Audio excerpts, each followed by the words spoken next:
Hello hi नमस्कार, मेरा नाम है खुशवंत फदनानी और आप इस वक्त देख रहे हैं फिजिक्स विद फदनानी। मेरे साथ इस वक्त हैं क्लास 11th के स्टूडेंट्स, राइट। और हम लोग अभी जिस चैप्टर को देख रहे हैं उसका नाम है इलास्टिसिटी। बहुत ही प्यारा चैप्टर है ना, और एक ऐसा चैप्टर जिसकी हर तरफ एप्लीकेशन है। कल हम लोगों ने एक सिंपल से एप्लीकेशन देखी थी, राइट। क्या थी वो एप्लीकेशन? दैट कभी भी अगर आपको कहा जाए इलास्टिसिटी वर्ड का क्या मतलब है, प्लास्टिसिटी वर्ड का क्या मतलब है, तो हमने इलास्टिक और प्लास्टिक किस तरह के सब्सटेंसेस होते हैं उनके बारे में जाना था।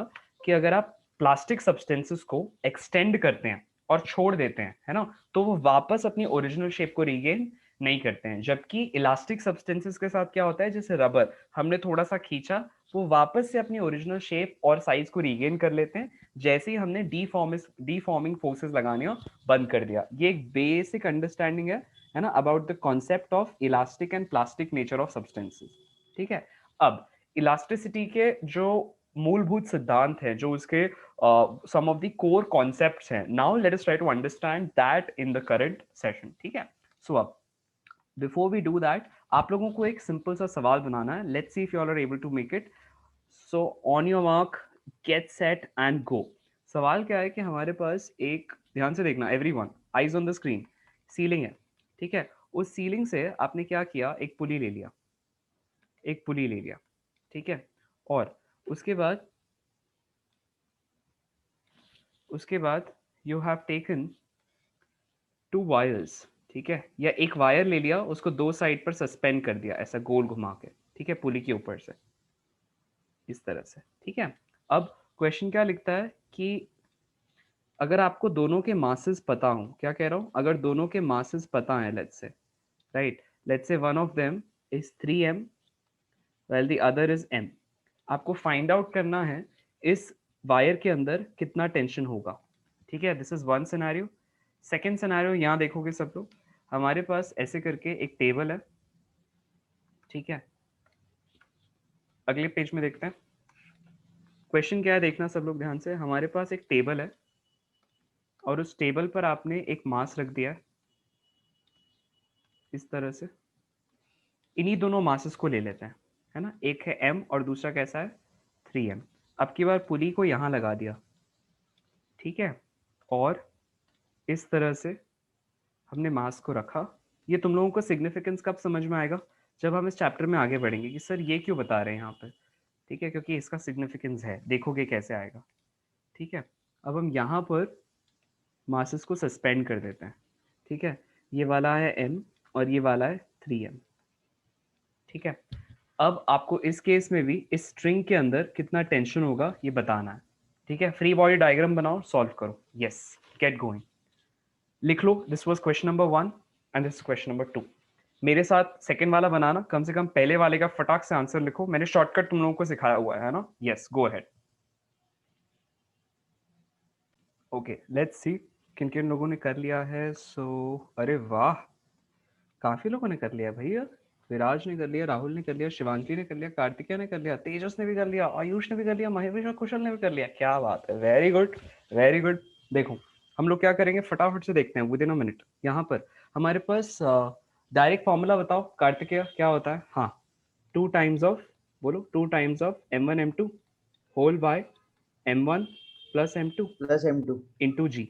ऐसे ही होता है, राइट।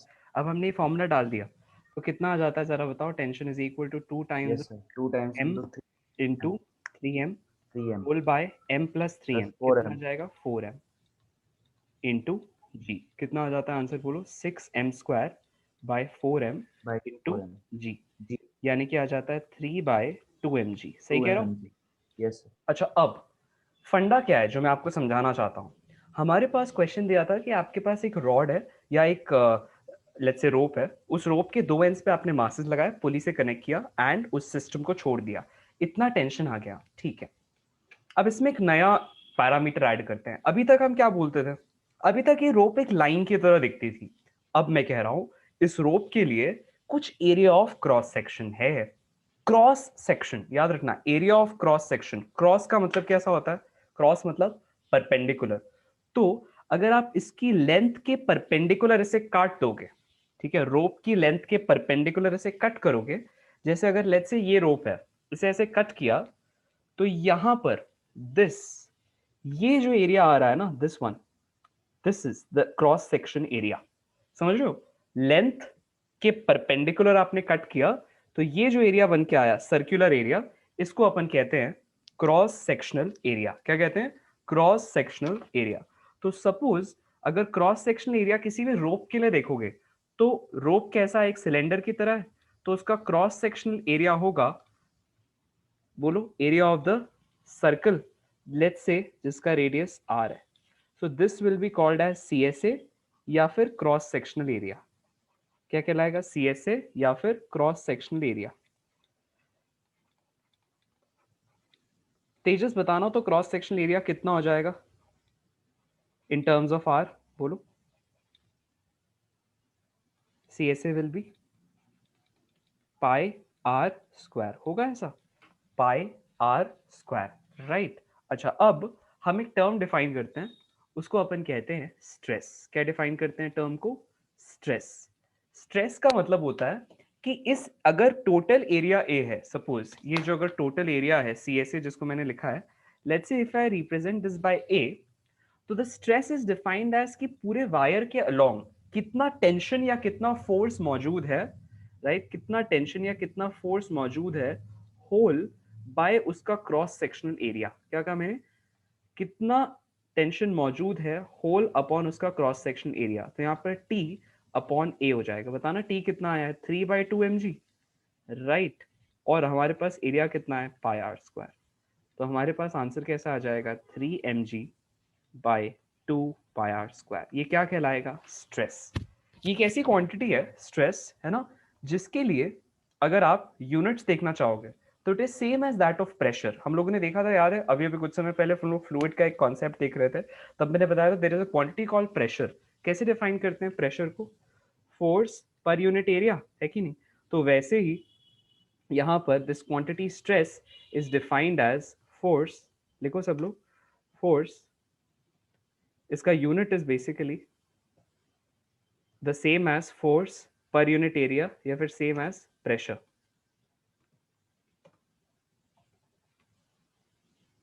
ठीक है, फोर्स पर यूनिट एरिया। लेकिन अलग अलग सिनेरियो में स्ट्रेस अलग अलग तरह का हो सकता है। ठीक है, अलग अलग सिनेरियो में स्ट्रेस अलग अलग तरह का हो सकता है। अब हम लोग क्या करते हैं, अगले वाले सवाल को भी बना लेते हैं फटाफट से। कैसे बनाओगे जरा बताओ? कुशल या शिवांजलि, आपको बोलते हैं। हाँ, ट्राई करो शिवांजलि, कैसे करोगे? फ्री बॉडी डायग्राम बनाओ। ये जो सरफेस था ना, इस पर कोई फ्रिक्शन नहीं था, है ना, तो इसका फ्री बॉडी डायग्राम बनाओगे तो बताओ कौन कौन से फोर्सेस आएंगे शिवांजलि? एक होगा ऊपर की तरफ नॉर्मल रिएक्शन, राइट, और क्या काम करेगा? नीचे की तरफ उसका weight which is equal to mg। मेरे साथ बोलते जाओ Shivanjali, until you say and speak, कैसे सीखोगे? यस, और राइट की तरफ क्या काम कर रहा होगा शिवांजलि? टेंशन T, है कि नहीं? अब x और y डायरेक्शन में इक्वेशन लिखो। x डायरेक्शन में क्या हो जाएगी बोलो? T is equal to, let's say उसकी एक्सेलरेशन a है टुवर्ड्स राइट, तो क्या हो जाएगा? T is equal to, hello Shivanjali है कि नहीं, कि सिर्फ माइक को ऑन करके चली गई शिवांजलि? हाँ, लेकिन कुछ माइक में अभी भी गड़बड़ है। हाँ, बनवाओगे नहीं क्या गड़बड़ को? हाँ, चलो कोई और ट्राई करो। कुशल, यहाँ पर नॉर्मल रिएक्शन है, ये mg है ना? या नेटवर्क खराब है शिवांजलि, क्या दिक्कत है बोलो? हाँ, तो अब क्या हो जाएगा कुशल? टेंशन यहाँ पर T काम कर रहा है, बताना x Yes, डायरेक्शन में इक्वेशन क्या होगी? T is equal to MA. ma, और y Yes, डायरेक्शन के अंदर क्या हो जाएगा? ऊपर और नीचे की तरफ N नेट फोर्स इक्वल है, तो क्या N लिखेंगे? n equal इज to equal to MG. mg। Good. अब वैसे ही 3ma के लिए बताना। अब अगर ये a एक्सेलरेशन से आगे जा रहा है तो जरूर ये भी a एक्सेलरेशन से क्या कर रहा होगा? नीचे जा रहा होगा। फटाफट से Yes, sir. बताओ क्या हो जाएगी इक्वेशन? हाँ बोलो। पहले वाले के लिए हमने बनाया दिस इज फॉर m, ये फ्री बॉडी डायग्राम बना रहे हैं फॉर 3m। हमारे पास इसमें ऊपर की तरफ एक टेंशन लग रहा है ऐसा, बताओ क्या वैल्यू होगी टेंशन की और वेट की? बोलो। टेंशन तो सेम होगा, PMG. क्योंकि पूरी की पूरी स्ट्रिंग कैसी है? मासलेस है। मासलेस Yes, स्ट्रिंग में sir. सेम टेंशन काम करता है, याद है ये, है ना? Yes, और sir. इसकी नेट एक्सेलरेशन कहाँ पर हो रही है? नीचे की तरफ। Downwards. ठीक है, Yes, तो sir. अब बताना जल्दी से इक्वेशन क्या हो जाएगी? 3mg 3mg minus minus T. T T is is equal equal to to 3ma. 3ma, है ना? तो यहाँ से जब आप दोनों यहाँ पर लेट्स से a की वैल्यू डालते हो तो t/m डालोगे यहाँ पे, है कि नहीं? तो कैसा हो Yes, sir. जाएगा 3mg minus T is equal to 3m, और a की जगह ma की जगह सीधा डाल सकते हो t, ऐसा, ठीक है? यहाँ से ma की जगह क्या डाल सकते हो? सीधा t। तो हमारे पास 4t is equal to 3mg आ जाएगा, और वहीं से हमारे पास t कैसा आ जाएगा? 3/4 ऑफ mg। क्या ये बात क्लियर हो रही है? बोलो। Yes, sir. इसी क्वेश्चन में अगर मैं तुमसे पूछ लेता, जरा बताओ स्ट्रेस कितना है वायर में अगर उसका क्रॉस सेक्शन एरिया है a, बोलो कितना आ जाता स्ट्रेस? हाँ बोलो। 3 mg by 4 pi r square. हाँ a बोलो ना, a के टर्म्स में 3mg/4a सीधा, है ना? Correct. Yes, अगर sir. इसका सपोज सी एस ए दिया होता और आपसे स्ट्रेस पूछ लिया जाता टेंशन के अलावा, so that stress would have been the tension per unit area, कितना आ जाता? 3mg/4a। हो रहा है clear Kushal? Yes, easy sir. था। इस तरह के Yes, सवाल sir. हमसे क्वेश्चन में पूछे जा सकते हैं। अच्छा, अब मैंने जो आज आप लोगों के लिए कुछ फंडामेंटल अंडरस्टैंडिंग प्रिपेयर किए, तो अब देखो हमारे पास अब जैसे stress force per unit area था, अब तुमने फोर्स लगाया किसी वायर पे तो जरूर वो कुछ खिंचेगी, किसी वैल्यू से उसमें एक्सपेंशन होगा, ठीक है? तो उस बेसिस पर हम एक नया वर्ड डिफाइन करते हैं, उसे हम कहते हैं स्ट्रेन। क्या कहते हैं कुशल? स्ट्रेन। स्ट्रेन का मतलब होता है कि कितना डिफॉर्मेशन आया है। क्या कह रहा हूं मैं? कितना डिफॉर्मेशन आया है अपॉन द ओरिजिनल लेंथ, कितना डिफॉर्मेशन आया है या अपॉन द ओरिजिनल डायमेंशन। लिखो ओरिजिनल डायमेंशन। मैं समझाता हूं ओरिजिनल डायमेंशन क्यों कहा मैंने रादर देन लेंथ, है ना? एक बार लिखो इसको सब लोग। कितना डिफॉर्मेशन आया है upon the original dimension gives you the value of strain. अब इसको समझते हैं, ठीक है? ये लिख लो पहले सब लोग। यस, इसको लिख लो, ठीक है? तो अब लेट्स से आपके पास अगर एक वायर है, हमने इसको हम बेसिकली 3 अलग अलग डायमेंशन में पढ़ते हैं स्ट्रेस को।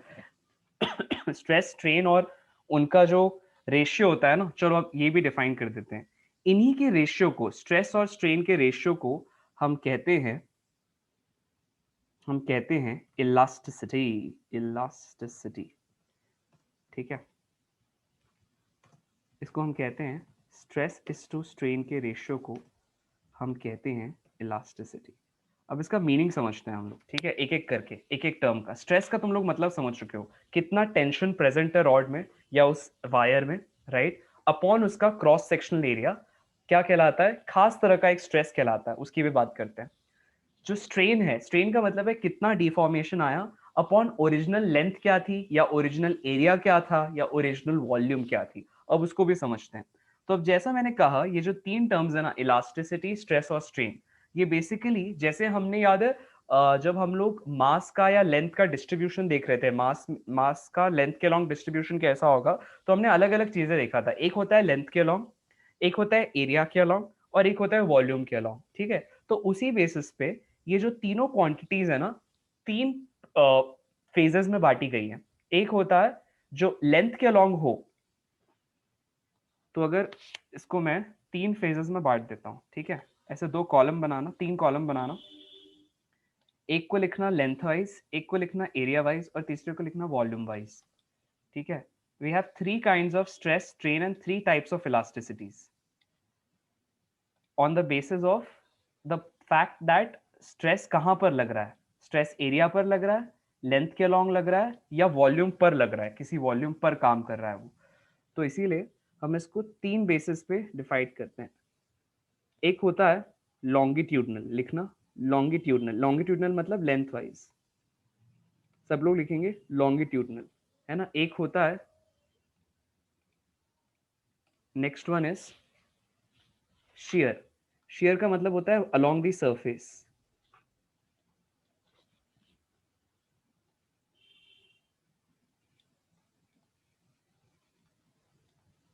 ठीक है? और एक होता है वॉल्यूमेट्रिक। कौन कौन सी? ये तीनों क्वांटिटीज वैसे डिफाइन होती है, मतलब you will have longitudinal stress, you will have shear stress, and you will have longitudinal stress. उसी तरह से you'll have longitudinal strain, shear strain and volumetric strain. Elasticity की वैल्यू क्या क्या होती है सब में, ये देखो। अब हर केस में इलास्टिसिटी को क्या बोलते हैं? पहले केस में इलास्टिसिटी को कहते हैं यंग्स मॉड्यूलस। क्या कहते हैं? Young's modulus. YOUNG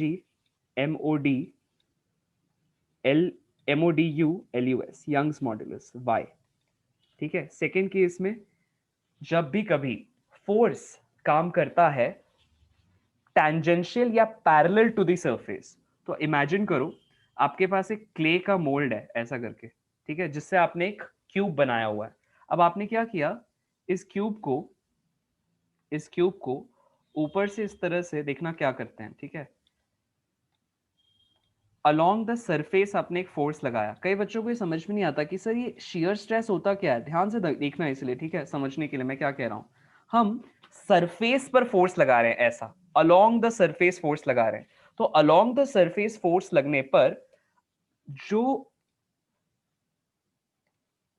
हमारे पास यहां से अगर तुम देखोगे तो बेसिकली इस जगह फोर्स लग रहा है, ये वाले सरफेस पर जो इस तरह से, ठीक है, इस पर फोर्स लगा रहे हैं हम इस तरह से ऐसा। तो इसके ऊपर फोर्स लगने से ये पूरा का पूरा स्क्वायर का जो शेप है वो बेंड होने लगता है, और ये स्क्वायर या रेक्टेंगल थोड़ी देर के बाद ऐसा हो जाता है, पैरेललोग्राम बन जाता है, और ये जो फिगर है ये पैरेललोपाइप्ड कहलाता है। ठीक है। तो थोड़ी देर के बाद जैसे जैसे आप सरफेस पर फोर्स लगाते रहोगे, होगा क्या, बहुत जरूरी है कि आपने इस एंड को फिक्स्ड रखा हुआ है ना, नीचे वाले एंड को पकड़ के रखा हुआ है और ऊपर वाले एंड को फोर्स कर रहे हो। So this square turns into a parallelogram, ऐसा। ठीक है। ऐसा अज्यूम करो कि ये वाला जो डिस्टेंस है अगर ये x है, एंड ये वाला जो डिस्टेंस था ये h था, and this angle is theta. ठीक है। तो यहां पर जो इलास्टिसिटी होती है, सो पहले हम यहां पर इलास्टिसिटी को डिफाइन कर रहे हैं। ठीक है। तो फर्स्ट केस में जो इलास्टिसिटी है उसको अपन ने क्या कहा, यंग्स मॉडुलस। इसका भी एग्जांपल देखते हैं। लेट्स से आपके पास एक ऐसी रॉड थी, ठीक है, आपने दोनों तरफ से, ध्यान देना मैं फोर्स कैसा लगा रहा हूं, यहां पर जो फोर्स था वो टैंजेंशियली काम कर रहा था। फोर्स कैसा काम कर रहा था, टैंजेंशियली। यहाँ पर जो फोर्स काम कर रहा है वो टैंजेंशियली काम कर रहा है, जबकि यहाँ पर देखोगे जब तुम, ये तुम्हारा एरिया है, ठीक है, ये भी तुम्हारा एरिया है, तो फोर्स एरिया के परपेंडिकुलर काम कर रहा है, जबकि इसमें कैसा हो रहा है, हमारा एरिया ये है दिस वन, तो फोर्स एरिया के पैरेलली काम करता है शियर में, जबकि लॉन्गिट्यूडनल में फोर्स एरिया के परपेंडिकुलर काम करता है। इसको एक बार अपने पास लिख लो सभी लोग, यस। यहां पर फोर्स जो है it is perpendicular to the area, ठीक है, नॉर्मली काम कर रहा है या परपेंडिकुलरली काम कर रहा है। फोर्स इज नॉर्मल या परपेंडिकुलर टू द एरिया, ऐसा भी लिख सकते हो। ठीक है। अब ध्यान से देखना, होता क्या है कि सेकंड वाले केस में अगर ये इस तरह से खींच के लंबा हो गया, ठीक है, लेट्स से इसकी ओरिजिनल लेंथ L थी, जब मैंने खींच लिया और मेजर किया तो लेंथ आई L प्लस डेल्टा L, मतलब जो नया एडिशन हुआ लेंथ में दैट इज डेल्टा L का। क्या कहा मैंने, जो नया एडिशन हुआ लेंथ का दैट इज डेल्टा L। तो delta L will be called as deformation in this case, delta L will be called as deformation in this case, जबकि L will be called as the original dimension. ठीक है। अब एक और चीज समझना, तुम लोगों ने कभी भी होली में गुब्बारे खेले हैं कि नहीं, उन गुब्बारों को जब अपन दबाने की कोशिश करते हैं तो वो दब जाते हैं।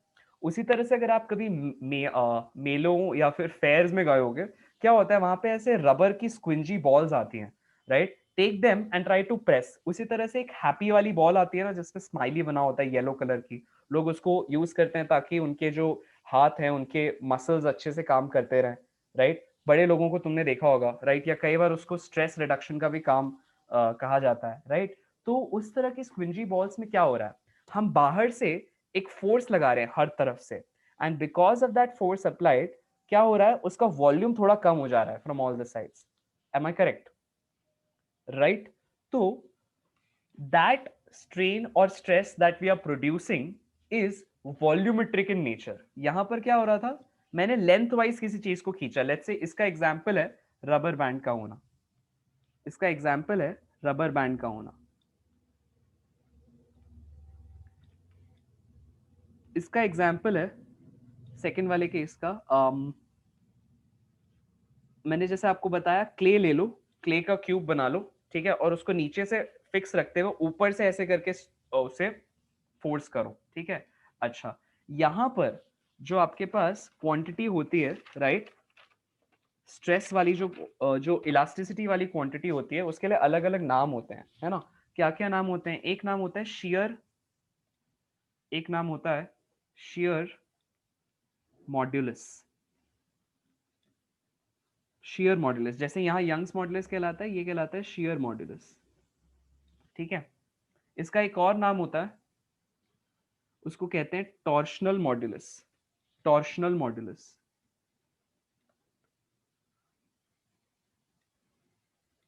ठीक है। और एक और नाम होता है, उसे कहते हैं modulus of rigidity. Modulus of rigidity, modulus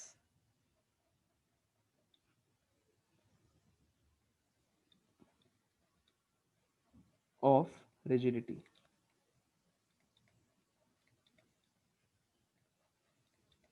ठीक है। उसे डिफाइन करते हैं ईटा लेटर से, डिफाइन करते हैं ईटा लेटर से। वॉल्यूमेट्रिक का मैंने क्या एग्जांपल दिया आपको? लेट्स से इस तरह से हमारे पास एक बल्कि कोई सब्सटेंस है, ठीक है, उस पर आपने हर तरफ से फोर्स लगाना शुरू किया, हर तरफ से फोर्स लगाना शुरू किया। अब होगा क्या? थोड़ी देर के बाद वो पिचक के छोटा हो जाएगा, ठीक है। तो हम लोग इसको ऐसे डिनोट करते हैं, ये ऐसा था, हमने हर तरफ से फोर्स अप्लाई किया, इट टर्न स्मॉलर, है ना, एंड ऐसा हो जाता है ये, देखो इस तरह से, राइट। तो जो इसका वॉल्यूम था वो डिक्रीज हो गया, है कि नहीं। तो अब यहाँ देखना क्या हो रहा है, ध्यान देना, यहाँ पर जब हमने फोर्स लगाया दोनों तरफ से, तो वॉल्यूम क्या हो गया? इंक्रीज हो गया। सॉरी, जो इसका जो टोटल वॉल्यूम था, राइट, वो भी इंक्रीज हुआ और लेंथ भी इंक्रीज हो गई। इनफैक्ट आप मान सकते हो वॉल्यूम इंक्रीज नहीं हुई अगर लेट्स से डेंसिटी कांस्टेंट है तो, ठीक है। अच्छा, यहाँ पर क्या हुआ था फर्स्ट वाले केस में कि लेंथ इंक्रीज हो गई थी। यहाँ पर अगर आप देखोगे तो इतने से जो वॉल्यूम थी वो डिक्रीज हो गई, वॉल्यूमेट्रिक वाले केस में, राइट। तो यहाँ पर there is a decrease in volume, याद रखना, ठीक है। जिसको लेट्स से अगर इंक्रीज इन वॉल्यूम को, अगर मैं इंक्रीज इन वॉल्यूम को डेल्टा वी से रिप्रेजेंट करूं, तो जो चेंज आएगा उसको मैं कहूंगा minus delta V. Initial volume let's say V थी, उससे वॉल्यूम हो जाएगी वी माइनस डेल्टा वी, ठीक है। सो चेंज है in volume that is equal to minus delta V, कम हो गई वॉल्यूम, ठीक है। अब ध्यान से सुनना, ठीक है। यहां पर जो इलास्टिसिटी का डेफिनेशन है that is called as bulk modulus. क्या कहते हैं?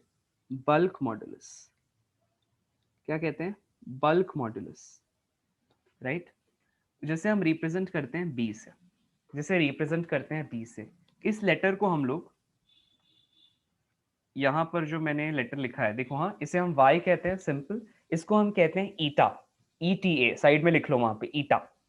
वाइल ये तो नॉर्मल बी है, ठीक है। y, ईटा एंड बी, ये तीनों केस में क्या रिप्रेजेंट कर रहा है? इलास्टिसिटी रिप्रेजेंट कर रहा है, ठीक है। अब तीनों केसेस में जो फोर्सेस काम कर रहे हैं, जो स्ट्रेन्स काम कर रहे हैं, उनको भी देख लेते हैं, ठीक है। So we will quickly write here in the two columns the stress and the strain working in each case।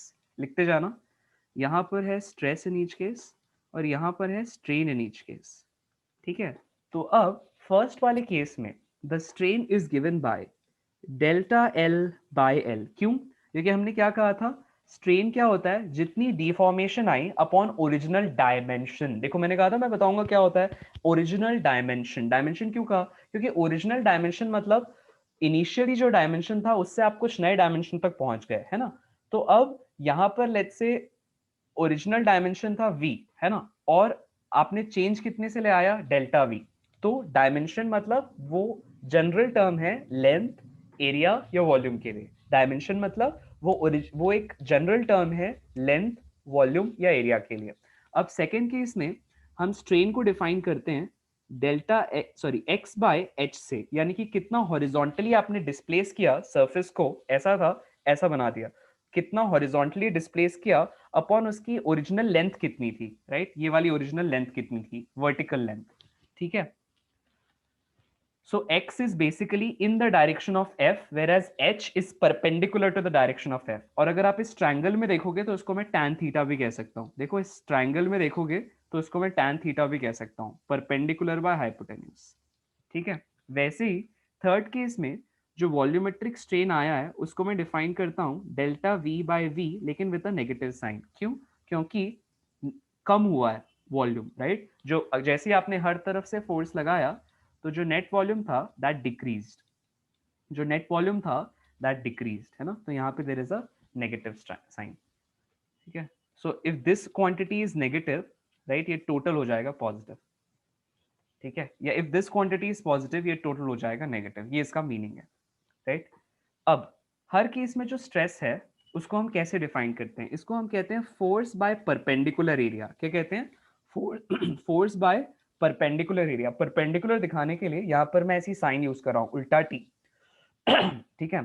यहाँ पर होता है tangential force by parallel area, tangential force, इसलिए मैं एफ टैन लिख रहा हूँ बाय पैरेलल एरिया। मतलब ये वाला जो एरिया है ना, दिस वन, हम इसको कंसिडर करेंगे। याद रखना, ये मत ले लेना भूल से भी।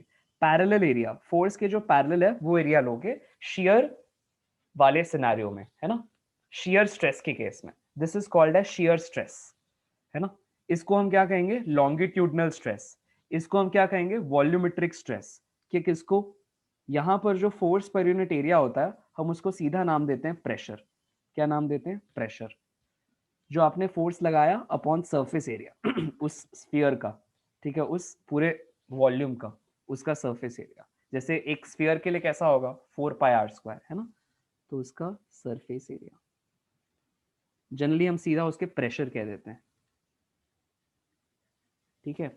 अब हमने अभी भी क्या कहा था, याद करो, इलास्टिसिटी कैसे डिफाइन होती है? Stress by strain. तो फटाफट से यहाँ पर स्ट्रेस और स्ट्रेन की वैल्यू रखते जाओ और इस क्वांटिटी को डिफाइन करते जाओ मेरे साथ साथ, ठीक है?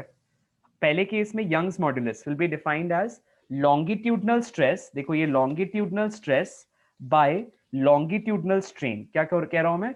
Longitudinal stress by longitudinal strain. तो इसकी वैल्यू हो जाती है, यहाँ पे लिखना एवरीवन, लिखो लिखो, force per unit area whole by delta L whole by delta L by L, ठीक है? उसी तरह से यहाँ पे ईटा या modulus of rigidity will be defined as parallel force या फिर tangential force per unit parallel area whole by X by H, या जिसको हम कह सकते हैं tan ऑफ थीटा, ठीक है? याद रखना यहाँ पर जैसे हमने स्ट्रेस के लिए डिफाइन किया था, द यूनिट हर एक केस में लिखते जाना, हर एक के केस का यूनिट कैसा होगा? स्ट्रेस के केस में यूनिट विल बी न्यूटन, ठीक है? और इसका डायमेंशन कैसा हो जाएगा? बोलो तो आयुष, डायमेंशन कैसा हो जाएगा स्ट्रेस का? बोलो, न्यूटन का डायमेंशन कैसा होता है? M L L T -2। कैसा होता है? M L T -2। बताना स्ट्रेन के लिए कैसा होगा? डेल्टा एल बाय एल, ऊपर भी लेंथ नीचे भी लेंथ, ऊपर भी मीटर नीचे भी मीटर। बताना यूनिट होगा क्या? no sir. तो यहाँ मैं क्या लिख सकता हूँ? यूनिटलेस। This is unitless. अच्छा डायमेंशन होगा क्या? नहीं, क्योंकि इसका डायमेंशन भी कैसा हो जाएगा? नो डायमेंशन, यानी कि इट इज डायमेंशनलेस। तो अगर डायमेंशन लिखोगे तो m0 l0 t0।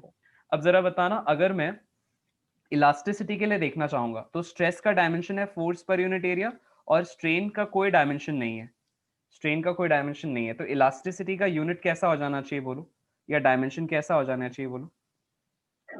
MLT -2. और यूनिट विल बी, या तो इसको पास्कल कह सकते हो या क्या कह सकते हो? न्यूटन पर मीटर स्क्वायर। अच्छा यहाँ पे न्यूटन होगा या न्यूटन पर मीटर स्क्वायर होगा?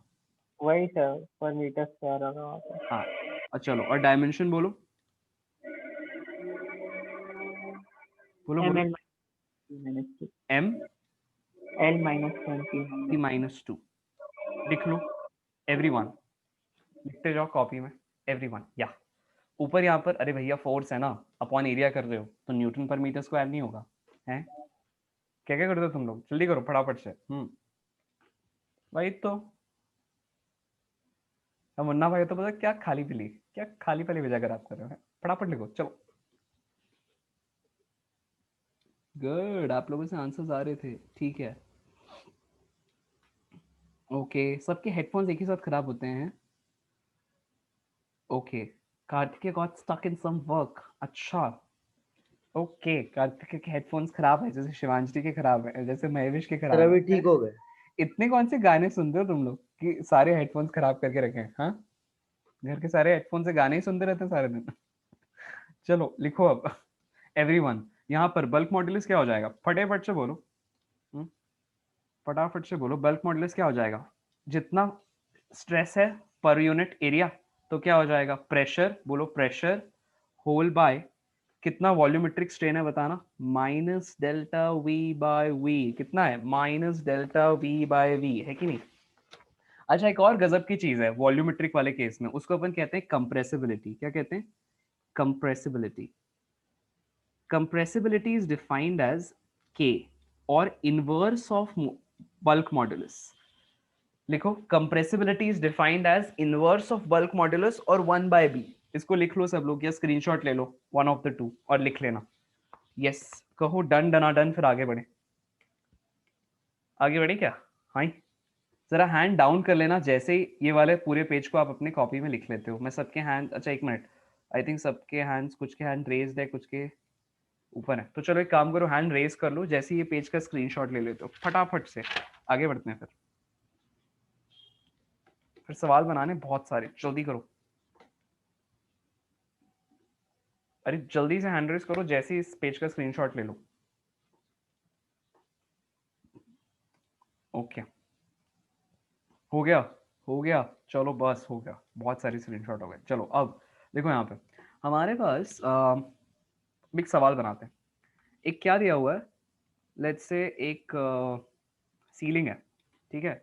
मैंने क्या किया, सीलिंग से मैंने सीलिंग से एक यहाँ से रोप लटका दिया, ठीक है। सीलिंग से क्या कर दिया, एक रोप लटका दिया, और फिर नीचे क्या कर दिया, एक और रोप लगा दिया, है कि नहीं। और यहाँ से एक और मास लगा दिया, एक और मास लगा दिया, और यहाँ पर हमने इसके लेट्स से वेट को कहा 60 केजी है ना, और इसका जो वेट है वो है 120 केजी, ठीक है। मुझे कौन बता सकता है फटाफट से कि what will be the ratio of tensions in the two cases? यहाँ टेंशन टी, मैंने बोलना मत, मैं ऑप्शंस दूंगा, ठीक है। T1:T2 फाइंड करना है, T1:T2 फाइंड करना है। आपके ऑप्शंस कुछ इस प्रकार हैं, हाँ, ए, बी, सी और डी। मैं पोल लॉन्च कर रहा हूँ, है ना, और यहाँ पे आपके ऑप्शंस आते हैं, आप पोलिंग शुरू कर सकते हो। फटाफट से देना आंसर, और आंसर देकर हैंड डाउन कर लेना जिसका भी आंसर आ जाता है, ठीक है। तो ये मैंने पोल लॉन्च कर दिया है।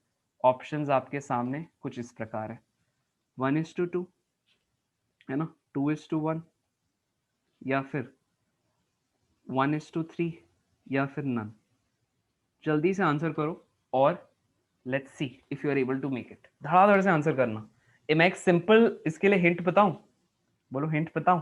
चलो हिंट नहीं बताता, एक बहुत शॉर्टकट है जिसको विद इन 2 सेकेंड्स इस आंसर को सॉल्व किया जा सकता है। मैंने तुम लोगों को क्लास में लिखवाया भी है, वो एनएलएम में। जो बच्चा रिवाइज कर रहा है उसको याद होगा, और उसका सबसे पहले आंसर आएगा। हैंड डाउन कर लेना जैसे ही आंसर दे देते हो। देखो किसने आंसर दिया है अभी। ओके, कुशल ने दे दिया है, ओके, एक और ने दे दिया है। हैंड डाउन कर लो, कार्तिकेय ने, ठीक है। Let's see if you are able to make it, let's see. एक और ने दे दिया है, हैंड डाउन करते जाओ फटाफट। आयुष ने दे दिया है, ओके, ओके, फटाफट से। आयुष शायद कुछ गड़बड़ हो गई अपन से आंसर देने में, धड़ाधड़ गलत आंसर दे रहे हो सब, धड़ाधड़ गलत आंसर दे रहे हो, देते जाओ, देखते हैं। अरे बाप रे, अरे बाप रे, बहुत गलत आंसर हो गया अब तो। जल्दी से, दो लोग बचे, अब तो सभी आंसर दे डाले तुम लोगों ने। 4 ऑप्शन से चारों ही आंसर देंगे हम। देखो इधर आंसर क्या है, I share the results with all of you.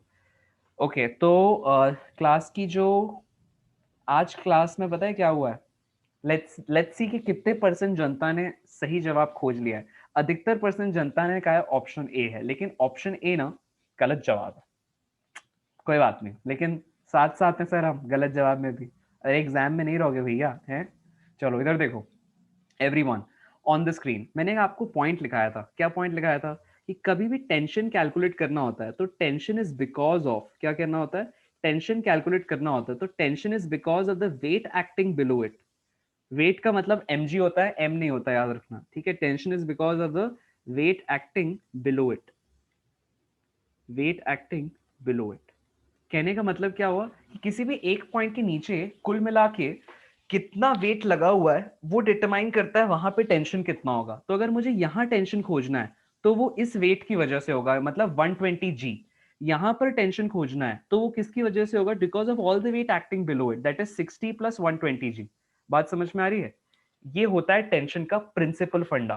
कभी भी एग्जाम में समय नहीं लेना टेंशन लेने के लिए, फटाफट आंसर देना है ऐसे विद इन सेकेंड्स। तुम्हारी यही तो कॉम्पिटिटिव एग्जाम का लॉजिक होता है कि चीजों को दिमाग में करो, धड़ाधड़ करो, और तभी होगा जब तुम घर पे प्रैक्टिस कर रहे हो।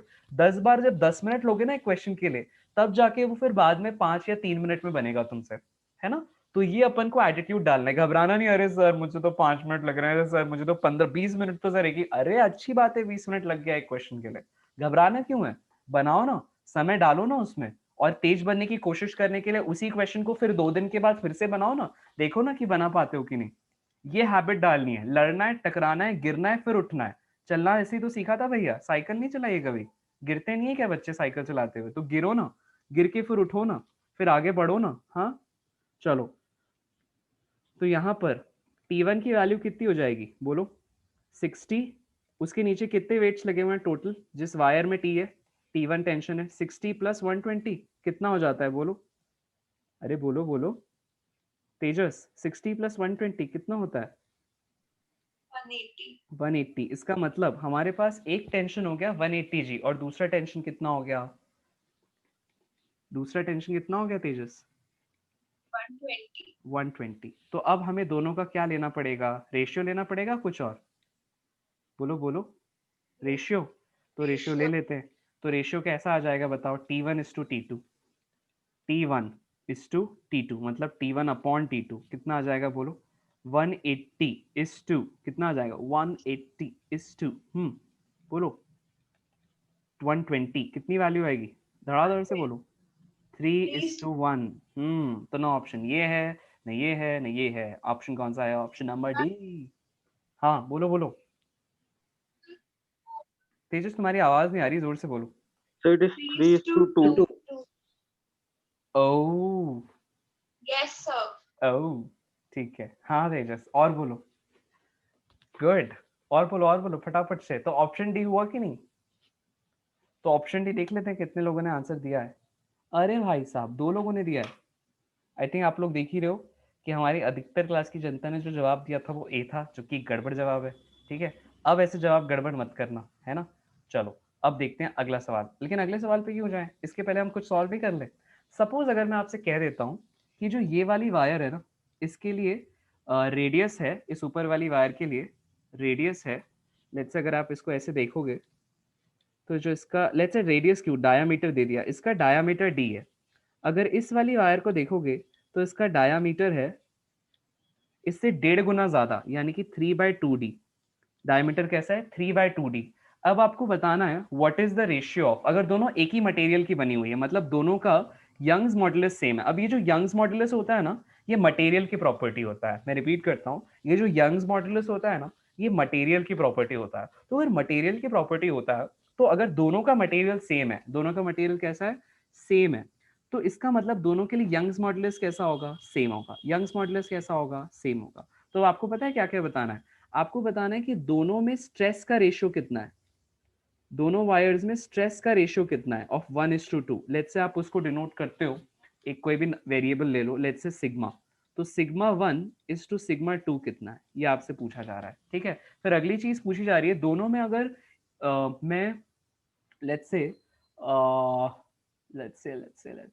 हाँ, दोनों में मैं एक्सटेंशन देखना चाहूँ, दोनों की इनिशियल लेंथ आप L मान लो। ठीक है, दोनों की इनिशियल लेंथ आप N मान लो। तो अगर मैं दोनों की स्ट्रेन का रेशियो देखना चाहूँ, दोनों के स्ट्रेन का रेशियो देखना चाहूँ, तो वो कितना आ जाएगा? सपोज उसको मैं कह देता हूँ गामा, या लेट्स से हाँ चलो γ1/γ2। एक वेरिएबल से बस डिनोट किया और कुछ नहीं। ठीक है,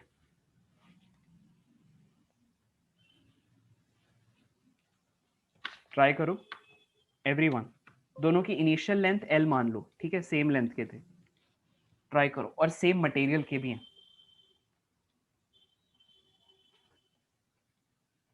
अगले पेज पे अपन सवाल बना लेंगे फटाफट से, देखिए बना पाते हो क्या।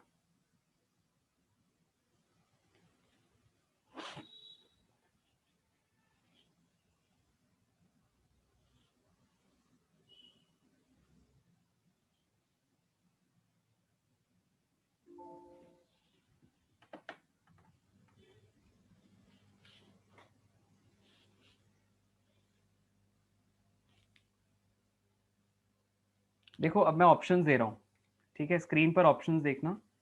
ऑप्शंस है आपके पास, मैं क्वेश्चन रिपीट कर दूं, चलो क्वेश्चन रिपीट कर देते हैं फटाफट से। हमारे पास एक यहाँ पर सीलिंग है, सीलिंग से आपने क्या किया हुआ है, एक दो वायर्स को लगाया हुआ है, ठीक है, एक वायर इस तरह से और दूसरी वाली वायर इस तरह से, ठीक है, दोनों के डायामीटर्स में थोड़ा थोड़ा फर्क है।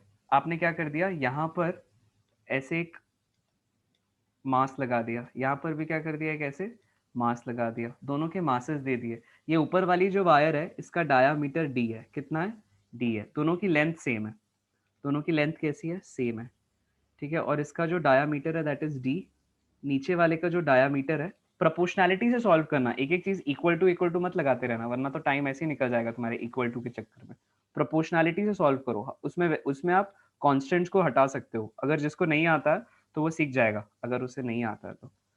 प्रोपोर्शनैलिटी मैं देखो क्लास में क्वेश्चंस कैसे सॉल्व करता हूँ, प्रोपोर्शनैलिटी से, है ना। इसका वेट था 60 जी और इसका वेट था 120 जी, यानी कि मास था 60 kg और 120 kg। आपसे क्वेश्चन क्या बोलता है, आपको स्ट्रेस का रेशियो बताना है, stress in the above rod, मतलब the rope above upon the rope below, ठीक है। लेट्स से इसमें स्ट्रेस है सिग्मा 1 और एक में स्ट्रेस है सिग्मा 2, तो उसका रेशियो बताना है। आपके पास ऑप्शंस दे दूं यहाँ पर,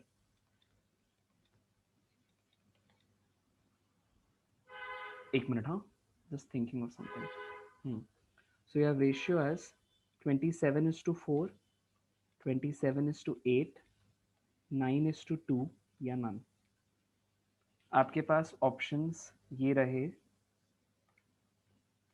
स्क्रीन पर।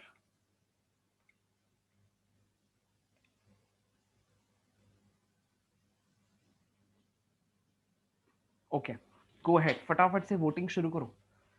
स्ट्रेस का रेशियो जैसे हो जाए तो हैंड रेज कर लेना धड़ाधड़ से एकदम, फटाफट बनाना एकदम। सर पोलिंग नहीं आई है।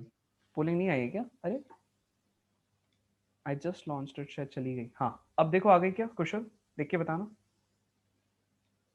कुशल यस सर आ गई। हैंड रेज करो फटाफट से जैसे आंसर आ जाए। Let's see if you are able to make it. Hand raise करो एकदम जल्दी जल्दी से, एकदम क्विक। 16 सेकंड्स हो गए, 17, 18, 19। एक मिनट से ज्यादा का सवाल नहीं है भाई मेरे, ये 30 सेकंड का सवाल है, धड़ धड़ बनाओ। अभी अभी सिखाया स्ट्रेस क्या होता है, फोर्स पर यूनिट एरिया, करो आ जाएगा answer. I know you all can do it, yes करते जाओ, गुड। 3 सवाल तो दे ही दिए सर, बी भी सर, सी भी सर, डी भी ले लो आप, हर सवाल हम दे देंगे, आप बस ऑप्शन दो। हमें टिक करने की देरी है। हाँ 2 लोग बचे, कार्तिकेय एंड महविश। ओके 6 लोगों ने तो कर दिया, फटाफट से करो। मैं ऑप्शन बंद करूंगा, ठीक है, 1 मिनट पे। आई एंड द पोलिंग, 6 सेकंड और, 5 सेकंड, 4, 3, 2, 1, पोलिंग क्लोज हो रही है and here it is closed. Mahvish एक ऑप्शन कर दो फटाक से, अक्कड़ वक्कड़ बम्बे वो, चलो नहीं करो, छोड़ो मजाक कर रहा हूँ। यहाँ देखो एवरीवन, मैं पोल शेयर करता हूँ, अरे टाई हो गया बी और डी के बीच में। चलो देखते हैं कौन, कितने लोग पानी में, let's see how many of you they are emerged in a fluid, कितने गहरे पानी में, हम सब देख लेते हैं, है ना। चलो कैसे बनाएंगे सवाल को, इस सवाल को बनाने के लिए देखो बहुत सिंपल फंडा है। हम क्या जानते हैं, स्ट्रेस किसके प्रोपोर्शन होता है, विराज मेरे साथ बनाओ, स्ट्रेस कैसा होता है बोलो, फोर्स पर यूनिट एरिया होता है क्या विराज। Yes, sir. इसका मतलब मैं कह सकता हूँ जो सिग्मा है that is proportional to tension upon area, क्या कह सकता हूँ ऐसा, बोलो। Yes, sir. और मैं क्या जानता हूँ, टेंशन प्रोपोर्शनल है उसके नीचे कितना वेट है उसके, ठीक है। तो tension is proportional to the weight, और उसको हम निकाल चुके हैं ऑलरेडी, 3/2 है, अपन वो देख लेंगे, ठीक है। अच्छा, और एरिया किसके प्रोपोर्शनल है विराज, बोलना तो, डायमीटर के स्क्वायर के कि रेडियस के स्क्वायर के? रेडियस के स्क्वायर के। डायमीटर के स्क्वायर के प्रोपोर्शनल नहीं है। अरे भाई एरिया क्या होता है, पाई सर आर स्क्वायर। रेडियस ना। हाँ लेकिन डायमीटर के स्क्वायर के भी तो प्रोपोर्शनल है, क्योंकि रेडियस कैसा होता है बोलो, d/2 होता है कि नहीं? Yes sir. हाँ Okay, तो हाँ। मैं क्या लिख सकता हूँ बोलो, d² इंटू π/4 होता है कि नहीं एरिया। Yes, इसका sir. मतलब मैं लिख सकता हूँ ना एरिया d² के प्रोपोर्शनल है।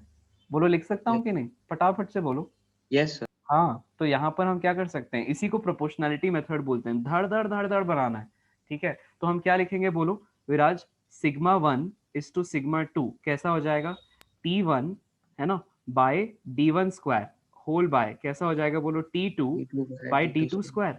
अब T1 बाय T2 का रेशियो हम जान चुके हैं, यहीं से बोलो कितना हो जाएगा, 3:2. यहाँ पर T1 is to T2 will be 3:2, नहीं कितना था, 3:2. 3:2 था ना। हाँ तो ये था 180:120, 3:2, गुड।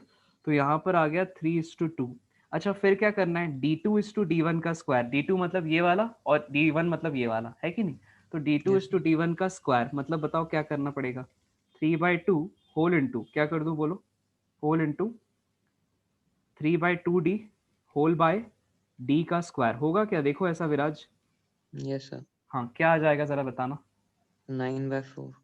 9/4 इंटू 3/2 3/2. कितना हो जाएगा, 27/8. गुड 27/8, 27/8 है ना। तो अब आपको समझ में आ गया होगा आपका राइट ऑप्शन हुआ है कि नहीं, है कि नहीं। जिन जिन लोगों ने बी सेलेक्ट किया था वो सही थे इन देयर अप्रोच। इंसान तो सब सही हो तुम लोग, इन योर अप्रोच कोई दिक्कत नहीं है ना। हमने कुछ सीखा कि नहीं। अच्छा जिसको कुछ इस सवाल से सीखने को मिला वो लोग जरा हैंड डाउन कर लो, let me see if you have learned something from the question. समझ में आ गया और सीख लिया सवाल, अब करोगे तो गलती नहीं करोगे, वो लोग हैंड डाउन कर लो। यस शिवांजलि पूछो, यस शिवांजलि डाउट पूछो, हाँ बोलो। ओके शिवांजलि को भी क्लियर है, good. Let's take the next सवाल देन। ओके हाँ चलो, तो हमने आज की क्लास में काफी कुछ देख लिया है क्लास, राइट। तो अगर आपको क्लियर है तो हैंड रेज कर सकते हो and you can leave, thank you very much. और अगर कोई डाउट हो रुक के पूछ लो, I am here. Yes class.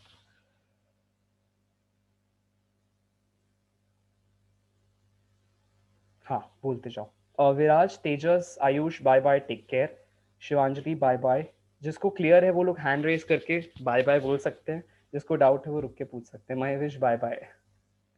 Okay Kartikeya आपको भी bye bye. Kushal bye bye नहीं बोलना चाह रहा है, ठीक है कुशल पूछो। हाँ हाँ कार्तिकेय बोलो। सर कल 4:45 ज्वाइन कर लूँ सर डाउट्स के लिए। हाँ मुझे एक बार पहले कॉल करके रिमाइंड कराना। Yes, sir. सुबह भी एक बार बता देना, because I need to work on your question. मैंने भी देखे नहीं है because you couldn't come last time. मुझे एक बार रिमाइंड करा देना कि सर मैं आने वाला हूँ, सो आई बी प्रिपेयर्ड, ठीक है। Okay, will be sir. Prepared for the evening class. Thank you sir. Okay bye. हाँ कुशल जी बताइए, डाउट पूछो। या सर वो एक लेंस में जो रिलेशन निकालना था वो वाली शीट एक बार खोल दीजिए। ओके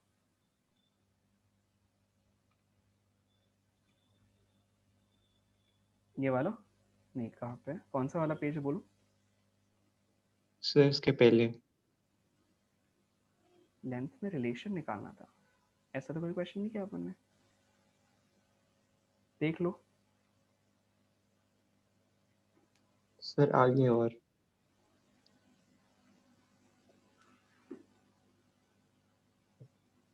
सारे पेज तो घुमा दिए मैंने। यस सर इसके पहले वाला। हाँ सर ये वाला। पूछो। नहीं नहीं ये नहीं, इसके बाद इसके बाद। ये हाँ ये। हाँ हाँ पूछो। सर। सर ये मेरे को समझ नहीं आया कैसे होगा। क्या समझना है पूछो। यहाँ सर पर वो ऊपर टेंशन T लग रहा है, नीचे वेट W लग रहा है। ये पूरी इसी वायर को तुमने एक पुली के ऊपर डाल दिया और यही वेट 2 बार लगा दिया, यहाँ भी लगा दिया, यहाँ भी लगा दिया, इसी जैसे 2 वेट लगा दिए। अब बताना पूरी वायर में टेंशन कितना होगा। सो फ्री बॉडी डायग्राम से बनाओगे तो बताना, ऊपर टेंशन T लगेगा, नीचे W लगेगा, यहाँ भी टेंशन T लगेगा, W लगेगा। तो कोई एक्सेलरेशन होगी क्या अगर दोनों तरफ T और W है तो? No sir. क्यों? क्योंकि नेट T कैसा हो जा रहा है, W के इक्वल हो जाएगा। क्यों यस इक्वल सर। होगा, क्यों इक्वल होगा? क्योंकि अगर क्योंकि तुम एक्सेलरेशन मान, acceleration हाँ अगर एक्सेलरेशन मान भी लोगे t minus W is equal to M A, T minus W is equal to M A, और लेट्स से तुमने मान भी लिया कि एक्सेलरेशन है, ये t है ऊपर, ये w है, तुम बोले नहीं सर मैं तो नहीं मानूंगा, तो यहाँ से भी t, यहाँ से भी t और w, तो बजाओ t minus W is equal to M A, T minus W is equal to M A. ऐसा हो सकता है क्या कभी? मतलब एक ही no इक्वेशन sir है और तुम उसको सॉल्व कर लो, नहीं हो सकता। क्यों? इसका मतलब जरूर जो वेट है दोनों तरफ टी वाला वो बैलेंस हो जा रहा है, और एम एक ऐसे इक्वल है जीरो के इक्वल है, इसीलिए टी किसके इक्वल आ जाएगा? डब्ल्यू के। और ऐसा ही फर्स्ट केस में भी हो रहा होगा जरूर, हाँ या ना? yes sir क्यों? क्योंकि yes वहां sir पर क्या हो रहा है, वहां पर तो एक ही रोप है और उसमें आपने डब्ल्यू वेट लगा के रखा है, तो इसीलिए कहाँ गया क्वेश्चन?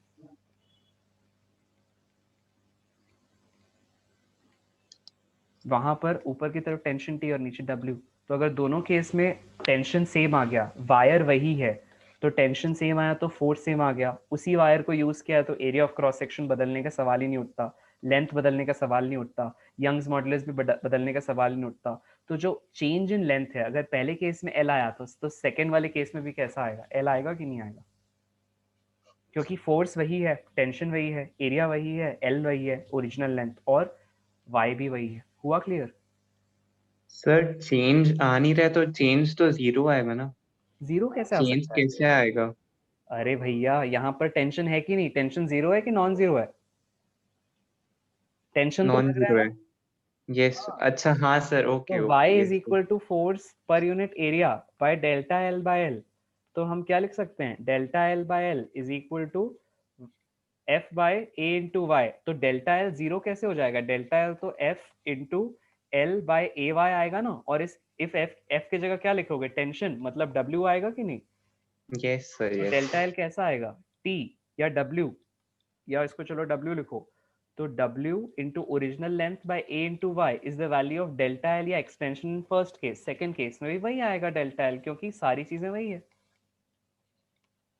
तो यस इसीलिए सर डेल्टा एल अगर फर्स्ट केस में स्मॉल एल के इक्वल है, तो थर्ड केस सेकंड केस में भी एल डैश या स्मॉल एल के इक्वल है। हुआ क्लियर अब? बोलो बोलो। सर हुआ? वो कैपिटल एल क्या है? ओ तुम्हें उससे कंफ्यूजन हुआ, मैं समझा। अरे ये इसको तुम, मैंने अभी तक जिसको मैं कैपिटल एल लिख रहा था ना, स्मॉल एल लिख रहा था, इसको तुम कैपिटल एल कर दो बस। अब खुश? क्या बोलते हो? यस सर अब खुश? इसको इन्होंने इस क्वेश्चन में ऐसे ही डेल्टा एल लिख दिया, मतलब सम रैंडम वैल्यू, ऐसा समझे? अब यस सवाल सर समझे कि नहीं? मेरे को लगता है यस सवाल समझने में गड़बड़ हुई थी ना।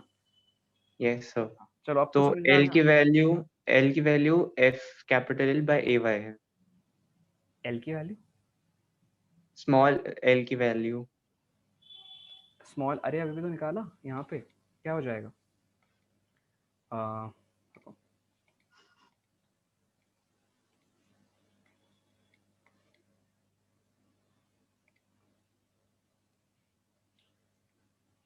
यहाँ पर अपन ने निकाला ना, यंग्स मॉडुलस किसके इक्वल है? फोर्स पर यूनिट एरिया, नीचे डेल्टा एल और ऊपर कैपिटल एल। ठीक है, अब क्या करोगे? यहाँ से delta L is equal to F by A into Y, और ऊपर एल, तो F L by A Y. तो दोनों केस में डेल्टा एल की वैल्यू इज डब्ल्यू, यानी कि जो वेट लग रहा है, टाइम्स ऑफ उसकी लेंथ जो है रोप की, times upon area of cross section into Young's modulus. हुआ क्लियर? यस सर पक्का से? यस दोनों ही सर केस में यही स्मॉल एल के इक्वल है। अब हो गया क्लियर ना? यस सर तो इसको तुम कैपिटल एल ले लो अगर तुमको कंफ्यूजन हो रहा है तो। अब ठीक है ना? Yes sir okay then, cool. और कुछ पूछो कुशल? नो Clear सर है? क्लियर, ठीक है then. Okay Kushal, bye bye, take care, have a good day. Thank you sir, good okay, night. Good night. तो हम लोगों ने आज की क्लास में क्या क्या देखा है ना, उसको एक क्विक रिवीजन देखते हैं। हमने पहले सबसे पहले टेंशन निकाला, इस वाले केस में जो दिया हुआ है आपके। एक बार टेंशन आ गया और सपोज मैंने रेडियस दे दिया होता, तो आप कैसे स्ट्रेस निकालते इस रोप के अंदर, वो हमने फाइंड आउट किया। फिर हमने बताया उसी तरह का एक दूसरा केस, अगर एरिया ए दे देता तो स्ट्रेस कैसे निकालते, है कि नहीं।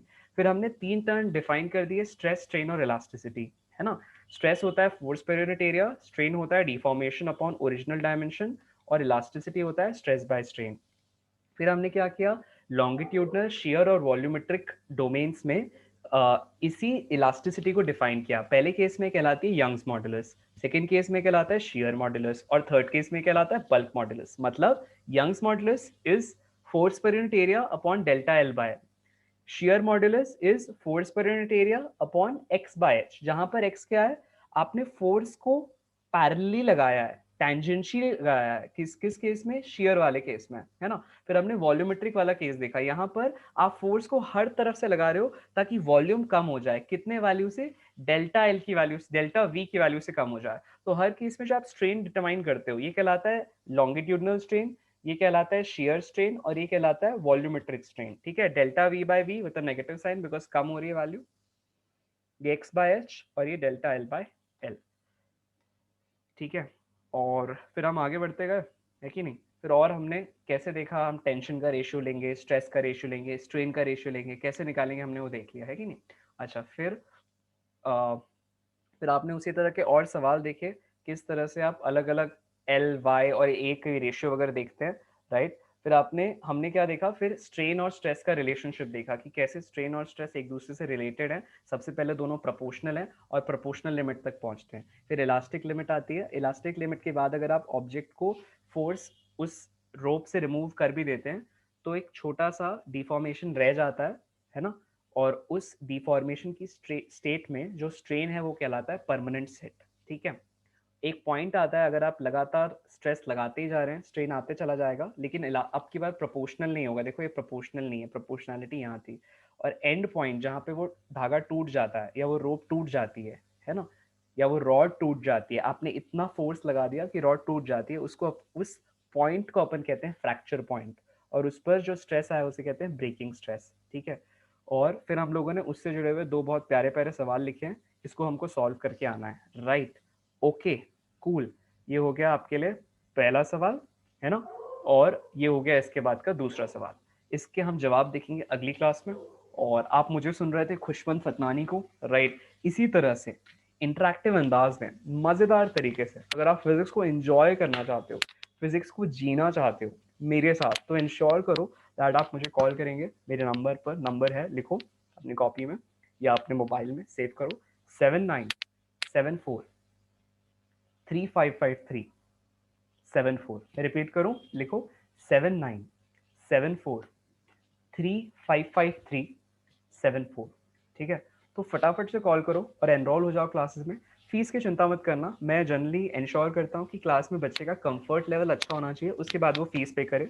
तो आप 1 महीने तक जब आप मुझसे पढ़ रहे हैं, इंश्योर कीजिए कि विद इन 1 मंथ आप कभी भी फी पेमेंट कर दो। एंड फंडा ये कि आपको मजा आना चाहिए समझने में, है ना। यू शुड एंजॉय फिजिक्स, और बस उसी में नैया आगे बढ़ती जाएगी। हम जिस काम को कहते हैं एंजॉय करते हैं ना, और एंजॉय करते हुए आगे बढ़ाते हैं, वो चीज़ ना वरदान बन जाती है, आशीर्वाद बन जाती है जीवन के लिए। तो इसी शुभ विचार के साथ आप सुन रहे थे खुशवंत फतनानी को, only on physics with Fatnani. Bye bye, take care and see ya. नमस्कार या